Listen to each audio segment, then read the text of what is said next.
Gujarat police نے سال 2021 میں ہوائی فائرنگ، اسلحہ کی نمائش اور ناجائز اسلحہ برداروں کے خلاف کریک ڈاؤن کے دوران 1195 ملزمان کو گرفتار کر کے 62 Kalashnikov, 66 shot guns, 130 rifles, 948 pistol, 10 revolvers اور 8326 راؤنڈ برآمد کیے۔ نظر حسین جیلانی کی رپورٹ کے مطابق ڈی پی او عمر سلامت کی زیر قیادت گجرات پولیس نے گزشتہ سال اسلحہ برداروں کے خلاف ضلع بھر میں بڑے پیمانے پر آپریشن جاری رکھا،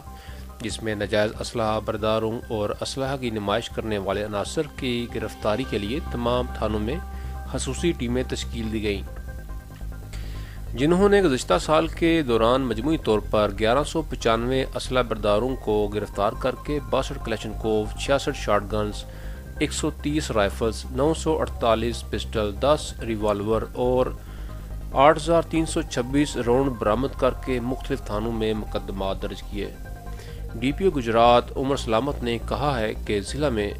اسلحہ کی نمائش اور ہوائی فائرنگ کسی صورت برداشت نہیں کی جائے گی۔ اسلحہ کی نمائش کرنے والے افراد کے خلاف نہ صرف مقدمات درج کیے جائیں گے بلکہ ان کے لائسنس بھی کینسل کروائے جائیں گے۔